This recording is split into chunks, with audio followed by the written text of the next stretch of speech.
cumprindo a profecia que Deus liberou para Paulo no versículo ao qual nós lemos, né? Que ele levaria o nome dele diante dos gentios, no sinédrio, diante dos reis e diante de todo Israel, né?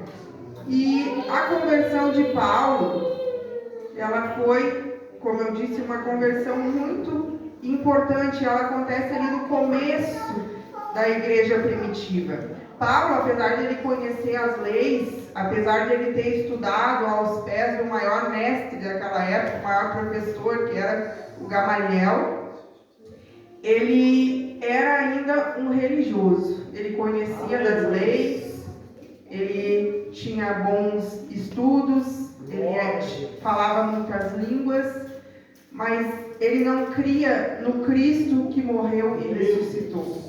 Ele não acreditava em Jesus Cristo, aquele que deu a sua vida em sacrifício por cada um de nós. Mais ainda, Paulo não poderia nem ouvir falar o nome de Jesus, porque ali no primeiro versículo a gente vê que a Bíblia usa a palavra que diz que Saulo, respirando ainda ameaças e mortes contra os discípulos do Senhor, foi ao sumo sacerdote. Ele respirava. Perseguir, matar os cristãos para Paulo era uma coisa que ele não poderia mais viver sem. Era o que ele sabia fazer, era o que ele respirava, era como se fosse o ar que ele respirasse. Ele tinha necessidade de perseguir e de matar aqueles que seguiam a Jesus Cristo. Aleluia! E a Bíblia vai dizer que Paulo se dirige até o sumo sacerdote e lá ele pede cartas das sinagogas que autorizassem a ele a perseguir o povo cristão, a levar preso, até matar, muitas vezes. E o que me chama a atenção é que o sumo sacerdote, naquela época, ele era o maior líder espiritual. Aleluia. Naquele tempo, e nesse tempo que Paulo ainda acreditava que ele estava, o sumo sacerdote é aquele que intercedia pelo povo. De ano em ano, o sacerdote entrava no Santo dos Santos e oferecia o sacrifício. Aleluia. Por ele e por todos aqueles que procurassem ele, que pecassem, eles tinham que se dirigir ao sumo sacerdote, e o sacerdote interceder por esses pecadores. E aqui a gente vê que aquele que deveria interceder pelo povo, agora ele está autorizando cartas para matar o povo. Aleluia. E Paulo pega essas cartas, como eu disse, e ele sai, e a Bíblia diz que ele sai em direção ao caminho. Aleluia. Ao caminho. Ele diz que persegue aqueles que eram do caminho. Deus, aqueles que eram de Jesus. Aleluia. Porque lá em João 14,6 Jesus vai dizer: eu sou o caminho, a verdade e a vida. Aleluia. Eu sou o caminho, a verdade e a vida. Glória a Deus. Não existe outro caminho que não seja Jesus. Glórias a ti, Senhor. E Paulo começa a perseguir o povo. E é engraçado que, como eu disse, ele usava cartas para matar, ele usava cartas para prender, ele usava cartas para machucar. Mas a graça de Deus, ali Jesus já estava mostrando para Paulo que ele não estava mais no tempo dos sacrifícios, ele estava no tempo da graça. Oh, glória. E nesse dia a graça do Senhor alcançou Paulo. Glória. E o próprio Paulo escreveu lá em Romanos 5,20: onde abundou o pecado, superabundou a graça.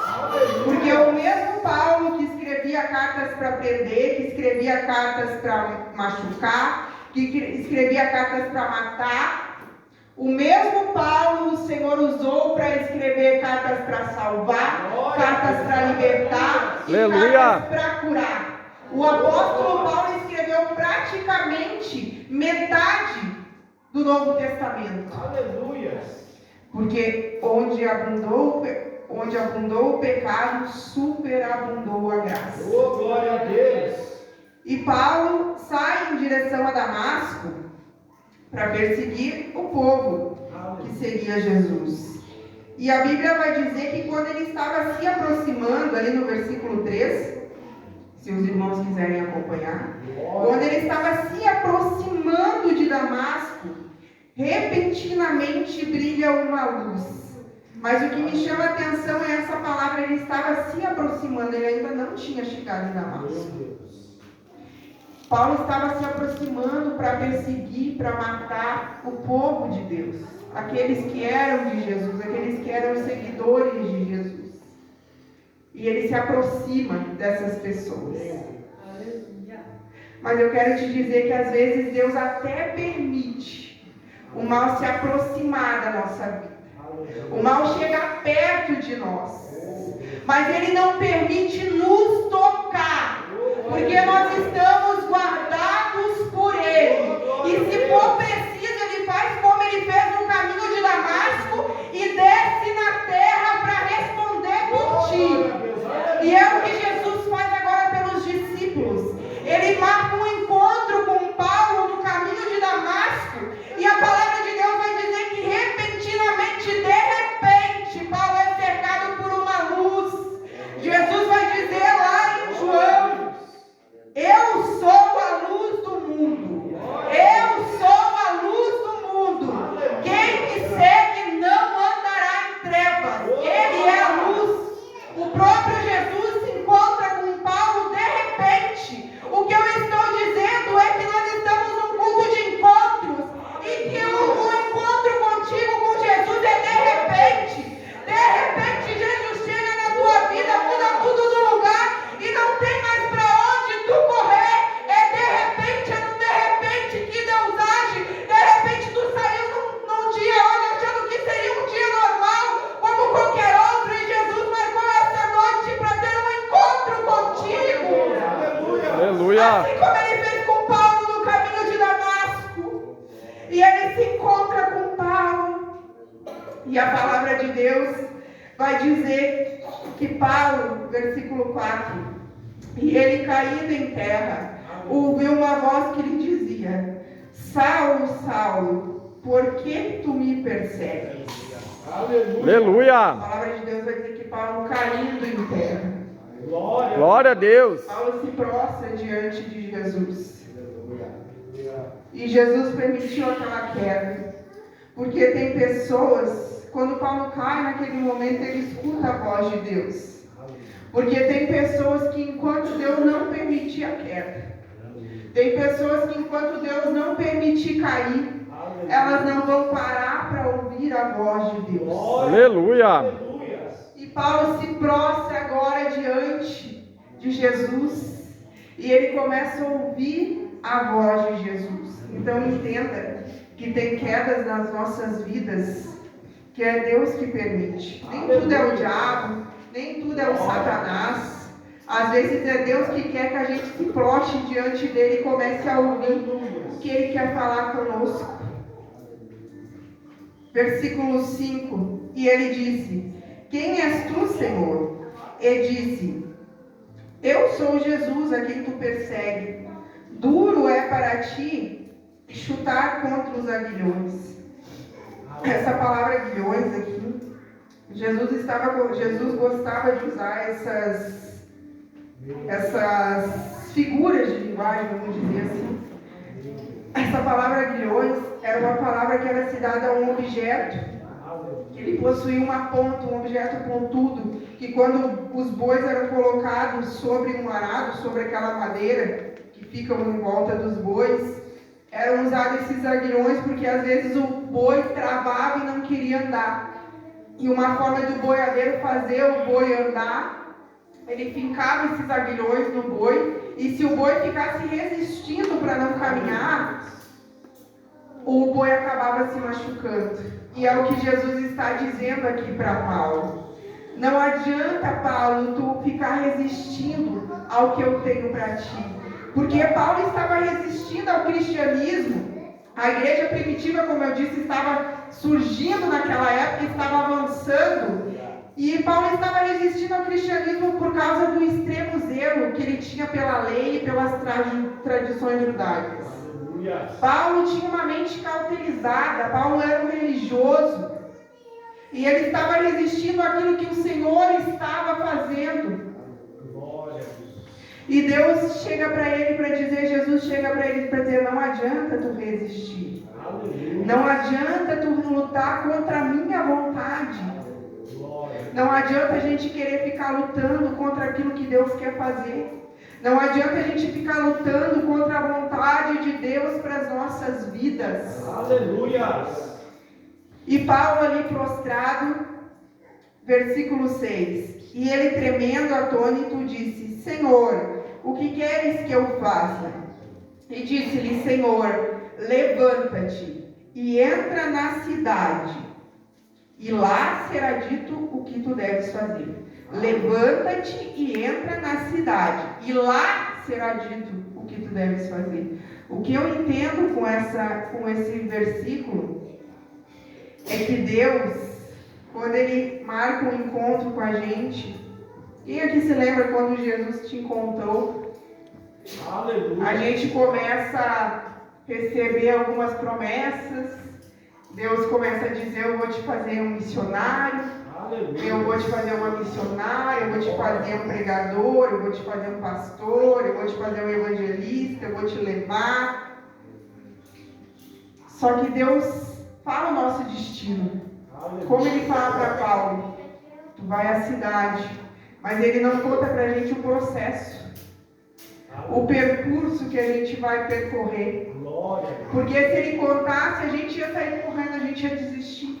Aleluia. Lá naquele versículo 15 que a gente leu, Jesus, Ananias, numa palavra liberada da parte de Deus, fala a Paulo que ele vai pregar aos reis, que ele vai pregar aos gentios, que ele vai pregar a todo o povo de Israel. Eu imagino, eu se fosse Paulo ia ficar pensando, tô grandona, né? Vou pros púlpitos, vou rodar no poder, vou levar o evangelho, né? Viajar, vou ser uma missionária.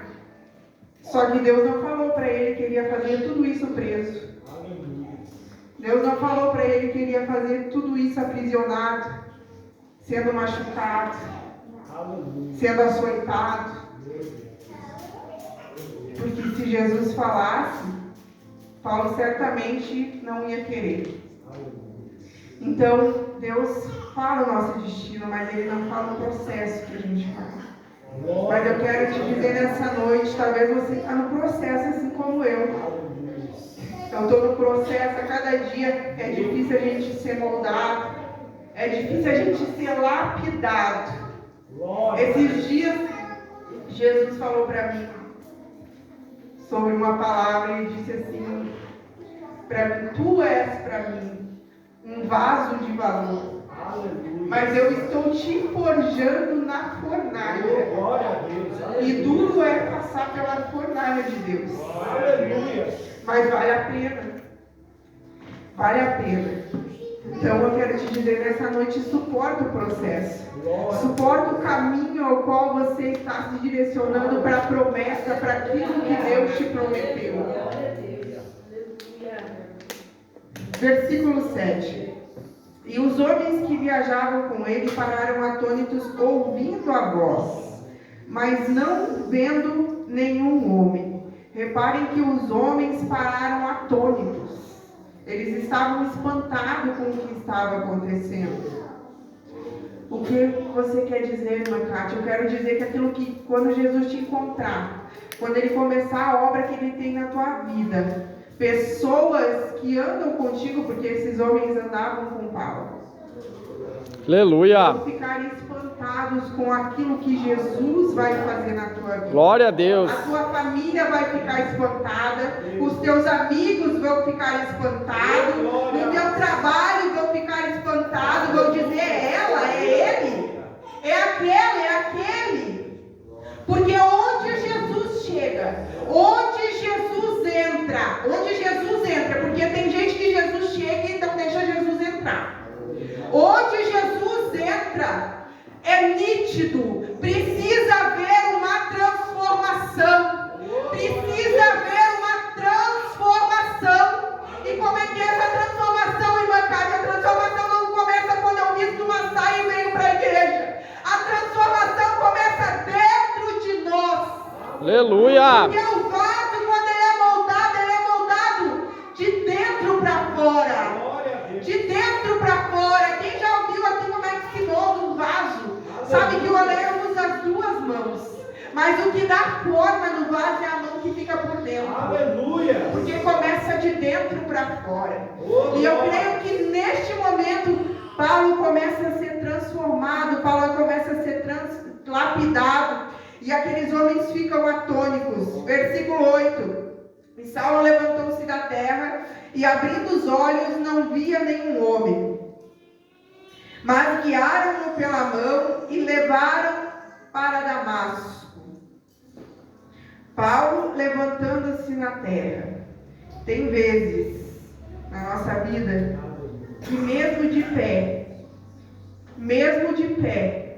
mesmo posicionados, porque aqui Paulo estava de pé, nós vamos perder a visão, porque, como eu disse antes, a gente acaba se distraindo,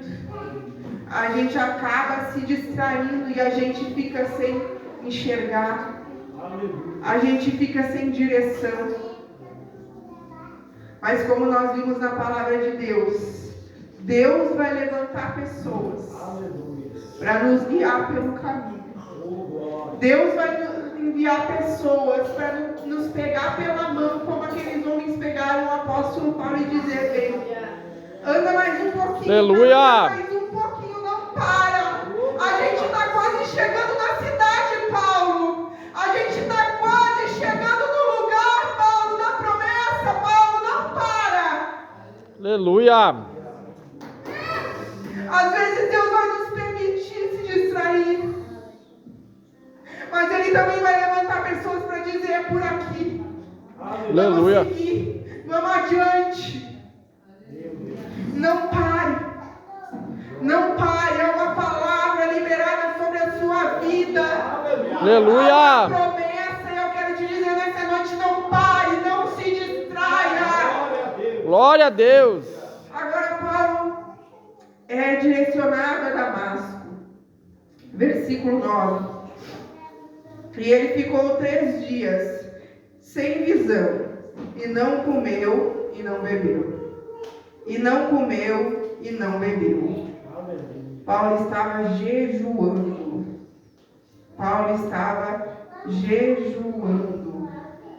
Por quê? Paulo recém tinha tido um encontro com Jesus. Paulo era um novo convertido. E Paulo estava jejuando. Porque o jejum, irmãos, ele mortifica a nossa carne e ele vivifica o nosso espírito.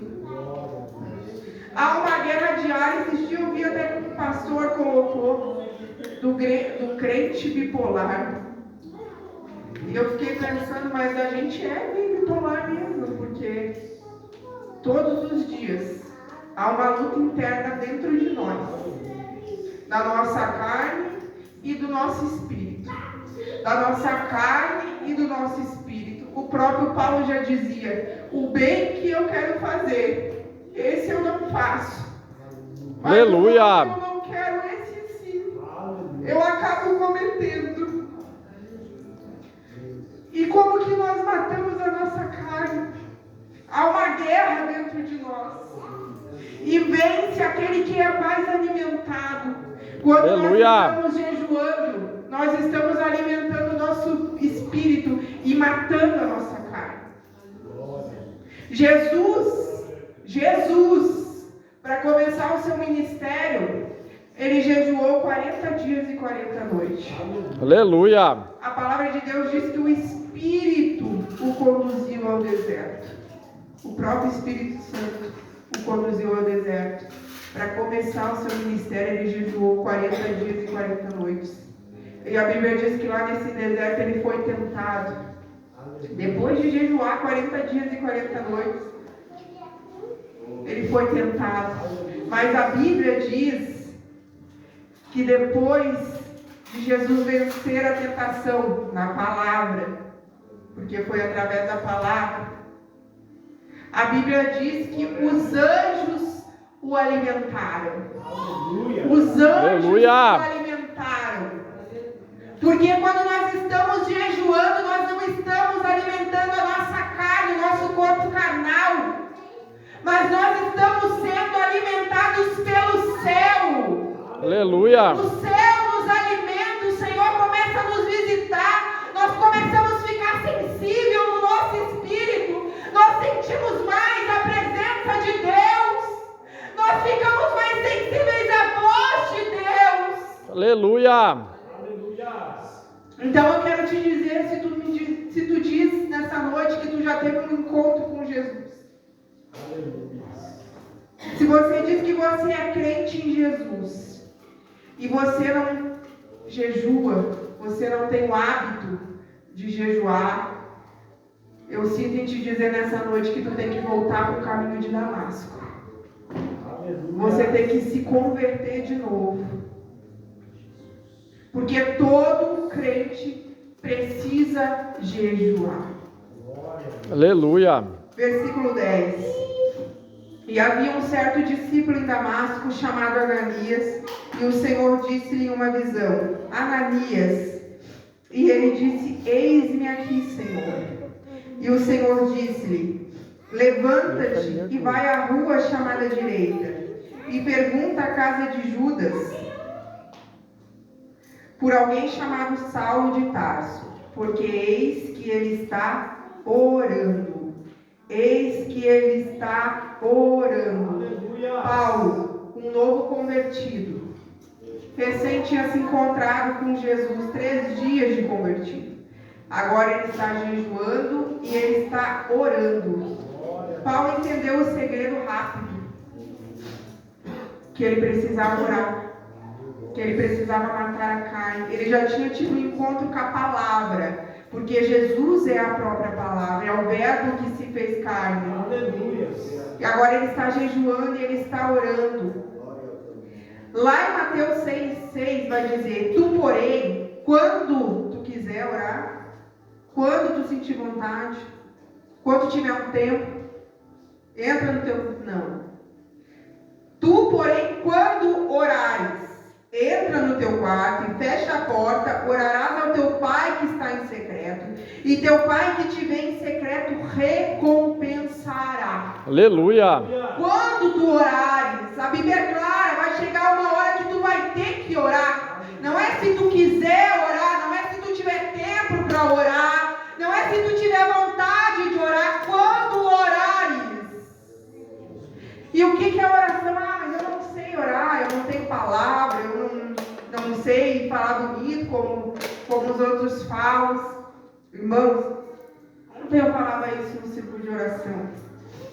Deus, de que eu me converti, quem me discipulou um dia, disse para mim assim: Irmã Kátia, se tu tiver que escolher entre um culto, fica com o círculo de oração. Ela disse: porque a oração faz a gente crescer. A oração move o céu. A gente cresce no lugar da oração. Aleluia. E eu me lembro que logo que eu comecei a ter as minhas oportunidades na igreja, eu ficava nervosa na minha cadeira, eu ficava suando frio, porque eu pensava assim: Deus, se ele me chamar para orar, eu não sei nem o que eu vou falar. Eu ficava com as pernas tremendo, porque eu também achava que eu não sabia orar. Aleluia. E quando eu comecei a falar com Deus no meu secreto, quando eu fui desenvolvendo um relacionamento, quando eu fui aprendendo a falar com Ele. E o que é orar, irmãos? É estar rendido na presença de Deus. Às vezes tu não vai ter palavras bonitas, às vezes tu não vai ter nem palavra. Aleluia. Às vezes tu vai ter só lágrimas. Glória a Deus. Tu está dizendo: Senhor, eu estou aqui, eu estou rendido. Esses dias nós estávamos fazendo um culto doméstico lá em casa. E eu gosto de pegar nós 4 e botar e cada um ora uma vez. E nós começamos o culto, se ajoelhamos para orar. E geralmente quando chega na vez da Cacá, como ela não tem muita... Ela não tem vergonha de falar, eu digo: Cacá, a mãe vai falar e tu repete. E assim a gente faz. Só que naquele dia, quando chegou na vez da Cacá, eu disse assim: Cacá, é tua vez de orar. Daí ela ficou daquele jeito. Eu disse: tu não quer orar, Cacá?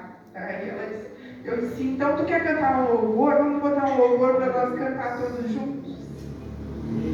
E ali eu peguei meu telefone microfone, eu botei um louvor e aquele louvor começou. Nós nos juntamos os quatro e aquele louvor começou.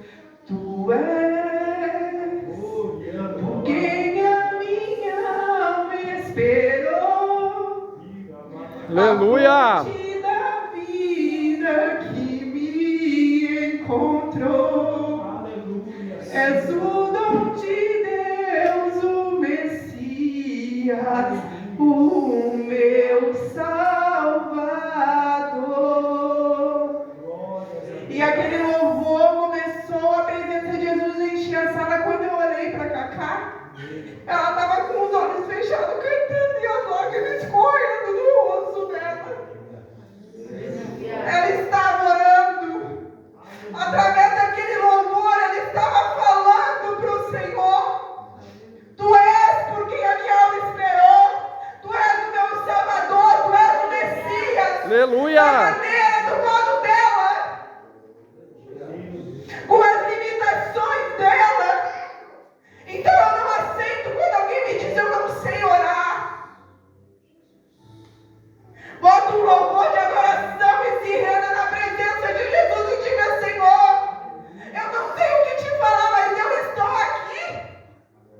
Eu estou rendida aos teus pés. Todo crente que se diz crente, todo cristão, isso não é só para cristão. Nós precisamos orar. Nós estamos perdendo batalha porque nós estamos vivendo uma geração que não dobra mais os joelhos para clamar a presença de Deus. Aleluia. E quando nós dobramos, para pedir para nós, é sobre nós. Enquanto as almas estão gritando, como o irmão Fábio falou, não existe mais oração intercessória. Não existe mais quem queira dobrar os joelhos e pagar preço. Que olha para o lado e diz: irmão, tu está no chão, mas vem aqui que eu vou te ajudar. A gente vai fazer um propósito, a gente vai jejuar, a gente vai orar e Deus vai te dar a vitória. Aleluia. Todo crente precisa orar. Se tu não ora, irmão, eu sinto em te dizer, volta para o caminho de Damasco e se converte de novo. Aleluia. E se tu é crente ainda há muitos anos, e tu não entendeu ainda que a gente está nessa terra para interceder e para clamar, as tuas orações é tudo sobre ti mesmo. O que o Senhor vai fazer na minha vida? O que o Senhor vai me entregar? Dons, ministérios, promessas. Aleluia. Tu também precisa voltar para a estrada de Damasco e se converter. Porque nós estamos sobre a face dessa terra para interceder por vidas. Aleluia. E Paulo agora está orando. Glória a Jesus, aleluia. E a Bíblia vai dizer que quando Jesus manda Ananias ao encontro de Paulo, Aleluia. Ananias questiona, porque Paulo era um perseguidor, porque Paulo era aquele que perseguia os cristãos. Só que para Jesus, Paulo era um vaso escolhido. Como eu disse antes, Jesus gostava de usar essas figuras de linguagem para falar. E quando Jesus usa essa expressão para se referir a Paulo, Ananias entendeu o recado. Como eu disse, Jesus ministrou algo novo dentro do meu coração, dentro dessa palavra. E naquele tempo, a arte da olaria, ela é uma das mais antigas do mundo. E naquele tempo, historiadores dizem que ela já era praticada. Tanto a olaria quanto a venda de vasos. E essa expressão, vaso escolhido, ela era uma expressão usada na compra de venda, no comércio, na compra de venda de vasos. Era uma expressão usada entre vendedor e comprador de vasos. Mas antes de o vaso ser vendido, o vaso ele passa por um processo. Eu estudei um pouco ali, me aprofundei pouca coisa no processo do vaso. E a história diz, né, que a forma de se fazer os vasos, se separava o barro, o oleiro ia lá, escolhia o barro, ele separava o barro, e depois ele limpava aquele barro, tirava aquilo que não servia, ele limpava aquele barro, colocava sobre a roda, e ali o oleiro dava a forma que ele queria no vaso. O vaso era feito de acordo com a forma que o oleiro queria. E como eu disse antes, o que dava forma para o vaso era a mão que ficava por dentro do vaso. E ali o oleiro molda esse vaso, faz esse vaso. E depois do vaso pronto, o vaso ele é colocado, do vaso pronto e moldado. O vaso é colocado na fornalha. Como eu disse antes, todos nós vamos passar pela fornalha. Por quê? Porque a fornalha faria endurecer aquele barro. Só que às vezes acontecia, devido à temperatura muito alta da fornalha, ou às vezes pela qualidade do barro, os vasos acabavam saindo da fornalha trincados ou com alguma rachadura. E dependendo para que aquele vaso fosse comprado, a função que ele fosse determinado, ele não serviria. E o vendedor, para não perder o vaso, o que ele fazia? Ele revestia todo esse vaso de cera. Revestia todo esse vaso de cera. E é daqui, dessa ação, que saiu a palavra sincero. Sincero é uma palavra de origem do latim. E ela foi usada, saiu daqui foi tirada a expressão sincero, que sincero significa sem cera, puro, limpo, que não usa disfarce. Vou melhorar. Que não usa máscara. É um vaso puro, é um vaso limpo. E ser sincero, ao contrário do que muitos acham, não é não ter defeitos. Porque a expressão sincera é usada para com cera ou sem cera. Então eu posso muito bem ser um vaso rachado, trincado, mas se eu não estiver revestido de cera, se eu não estiver mascarado, eu continuo sendo um vaso sincero, porque eu não tenho cera. E o vendedor então pegava essa cera, passava sobre todo o vaso, para a cera disfarçar a rachadura do vaso. Só que o comprador experiente, que ele entendia de vaso, ele pegava esse vaso, quando ele ia comprar o vaso, e ele colocava o vaso sobre os raios de sol. Ele colocava o vaso sobre os raios de sol. E a luz, olha a luz aí de novo. Aleluia. A luz, se aquele vaso tivesse cera, a luz trincava a cera. E aquele era um vaso com cera. A luz ia mostrar se o vaso era um vaso com cera ou sem cera. A luz ia mostrar se o vaso era sincero, aleluia, ou trincado, ou rachado. E como eu disse, o comprador experiente sabia como identificar o vaso. E dentro da linguagem de comprador e vendedor, esse vaso, que era o vaso sincero, que era o vaso sem cera, sem máscara, era chamado vaso escolhido. Aleluia. Vaso escolhido. Então, o que é um vaso? Às vezes a gente gosta de dizer que é vaso. O que é um vaso escolhido? Um vaso sem cera, um vaso sem máscara, um vaso que, apesar de ser rachado, de ser trincado, ele não está camuflado. Aleluia. A gente vive um evangelho de máscaras. Aleluia. A gente vive um evangelho de vaso, o que mais tem por aí é vaso com cera. Aleluia. Que Aleluia. usa máscara. Sabe por que tem pessoas que ficam anos dentro de uma igreja e elas nunca vão ganhar uma alma para Jesus? Aleluia. Nunca vão ganhar nenhum familiar para Jesus. Nunca vão ganhar nenhum amigo para Jesus. Nunca vão ganhar alguém no lugar que elas trabalham para Jesus. Aleluia. Porque são vasos com cera. Glória. Que o caráter, como eu disse, o vaso é moldado de dentro para fora. O caráter não se permitiu ser moldado. O caráter não foi transformado. É vaso dentro da igreja, mas fora da igreja não é mais vaso. Tira a máscara. Vem para a igreja, coloca a máscara. Aleluia. É por isso que é tão difícil hoje em dia ganhar uma alma para Jesus.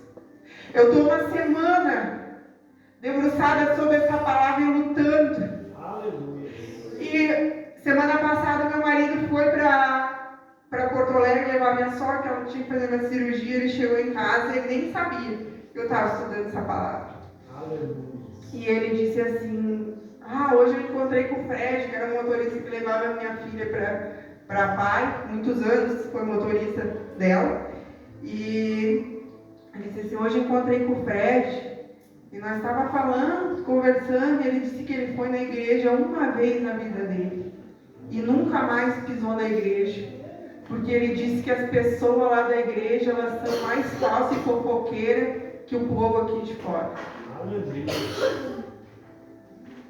E daí eu pergunto, que tipo de vaso nós estamos sendo? Vaso com cera ou vaso sem cera? Aleluia. Ou melhorar, vaso com máscara ou vaso sem máscara? Será que realmente a gente está sendo vaso escolhido? A gente pode encher a boca para dizer: eu sou o vaso escolhido? Será que a gente tem olhado para dentro da gente? E pior, tem gente que usa máscara até na presença de Deus. Aleluia. Porque chega na presença de Deus mascarado. Não tem coragem de abrir o coração para Deus e dizer: Senhor, eu estou sentindo isso. Aleluia. Porque o vaso que é sincero, como eu disse, o vaso pode ser rachado, pode ser trincado, mas se não tiver cera, continua sendo o vaso escolhido. Aleluia. Quantas vezes eu tive que chegar na presença de Deus e ainda tenho, e tenho certeza que ainda vou ter muitas outras vezes, e dizer: Senhor, meu coração está cheio de orgulho. Senhor, meu coração está cheio de inveja. Senhor, meu coração está cheio de ódio. Mas eu sei que em Ti eu posso todas as coisas. Eu sei que Tu tem poder para mudar o meu Aleluia. coração, para olhar para o meu irmão e não sentir isso. Aleluia. Glória a Deus. Na presença de Deus a gente precisa tirar as máscaras, porque Ele conhece o nosso coração. Tem gente que diz: Senhor, Tu conhece meu coração, e esquece que Deus conhece mesmo. Está lá com o coração cheio de orgulho, está lá com o coração Aleluia. cheio de coisa ruim, está dizendo: Tu conhece, Deus conhece mesmo. Seja sincero diante de Deus, diz: eu estou rachado, eu estou trincado, mas eu estou me quebrando nas Tuas mãos, porque lá em Jeremias 18 diz que o vaso se quebra na mão do oleiro. Não é o oleiro que quebra o vaso, é a gente que tem que se quebrar. Aleluia. Aleluia. Tem que pegar e nos refazer de novo e fazer um vaso novo. Glória a Deus. E quando eu estava estudando essa palavra, eu comecei a pensar nos dias que a gente vive. Que exemplo de evangelho nós estamos dando ali na rua? Aleluia. Será que as pessoas olham para nós e dizem, conseguem ver a transformação? Conseguem ver a mudança? Paulo era um vaso rachado. Ele era um perseguidor, ele matava cristãos, mas ele não escondia isso. Por isso ele era um vaso escolhido. Aleluia. E eu me questionava com Deus. Eu comecei a conversar com meu esposo e eu disse: será que é isso mesmo? Será que é assim? As misericórdias do Senhor se renovam a cada dia e vai se levando assim. A gente não precisa ser transformado, está tudo certo.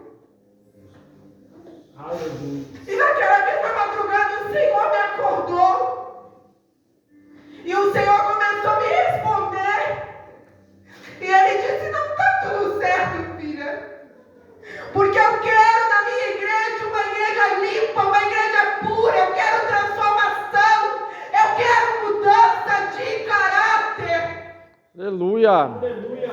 Não está tudo certo. E o Senhor me respondeu na palavra, porque sempre que o Senhor fala conosco, Ele nos responde na palavra. E Ele disse, sabe o que vai acontecer? Porque às vezes a gente pensa, Deus, tu não está vendo. Gente, eu não estou falando da nossa igreja, eu estou falando da igreja no geral. Eu estou falando da noiva de Cristo. E sabe que Deus, a palavra que o Senhor me trouxe? Um dia, filha, todos vocês, lembra que o vaso era colocado diante da luz? Um dia todos vocês vão ter que se encontrar com aquele que é a luz do mundo. Aleluia. E lá pode ter cera, pode ter máscara, tudo vai ter que vir à luz. Aleluia. Aleluia. E Deus me trouxe a palavra de Mateus 7:22. Muitos me dirão naquele dia, Senhor, Senhor, não profetizamos em Teu nome? Em Teu nome não expulsamos os demônios? Em Teu nome não fizemos muitas maravilhas? Então lhes declararei, eu nunca vos conheci. Apartai-vos de mim, vós trabalhadores da iniquidade. Aleluia. Vai chegar um dia que nós vamos nos encontrar com Jesus. E nessa noite eu quero que você olhe para dentro de você. Como eu disse antes de essa palavra falar contigo, ela falou comigo. Glória a Deus. Será que nós estamos sendo um vaso escolhido? Eu quero que você reflita, se Jesus voltar hoje, será que Ele vai dizer, Kátia, teu nome está aqui. Filha, teu nome está aqui no livro da vida. Aleluia. Ou Ele vai olhar para mim e vai dizer, eu não vos conheço. Aleluia. Às vezes a gente tem tanto medo. A gente tem mais medo do diabo. Eu vejo crente com mais medo do diabo do que com a mão de Deus. Do que se preocupar que Jesus está voltando. E como nós estamos para se apresentar diante dEle. Aleluia. Será que nós somos mesmo os vasos escolhidos? Eu quero que você saia daqui refletindo. Eu quero que cada vez, a partir de hoje, que você escutar a palavra vaso, você venha olhar para dentro de você. Aleluia. E você venha se perguntar, Senhor, eu tenho sido um vaso sincero. Eu tenho sido um vaso com cera ou sem cera. Eu tenho sido um vaso escolhido por Ti. Aleluia. Aleluia, Jesus. Aleluia, Jesus. Eu sei que é bom quando a gente recebe uma palavra de avivamento, como o pastor Fernando pregou sábado aqui. Eu saio daqui fortalecida, eu saio daqui renovada, e eu gosto quando Deus também me dá essas palavras, porque é tão melhor da gente passar. Mas Deus, como um bom pai, às vezes Ele também quer nos exortar. Às vezes Ele quer fazer a gente olhar para dentro de nós. Ele quer nos moldar. E que a gente venha sair daqui se permitindo ser moldado por Deus. Porque, como eu disse, nós precisamos se quebrar. Glória a Deus. Não é o Senhor que nos quebra. Porque muitos gostam de Jeremias 18, onde ele fala que o vaso se quebra na mão do oleiro, mas esquece de ler Jeremias 19. Sabe o que acontece com o vaso quando Deus quebra? Deus não refaz de novo. Jeremias 19, versículo 11. O Senhor, no capítulo 18, manda Jeremias profetizar para o povo. O povo não se quebra, não se dobra, continua na iniquidade, perseguem Jeremias. E no capítulo 19, olha o que o Senhor diz.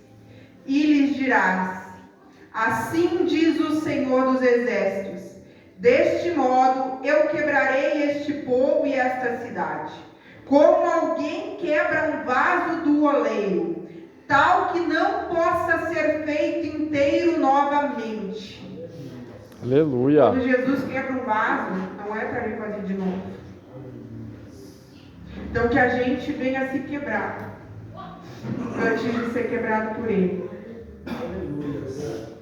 Amém, meus irmãos? Paulo era um vaso escolhido.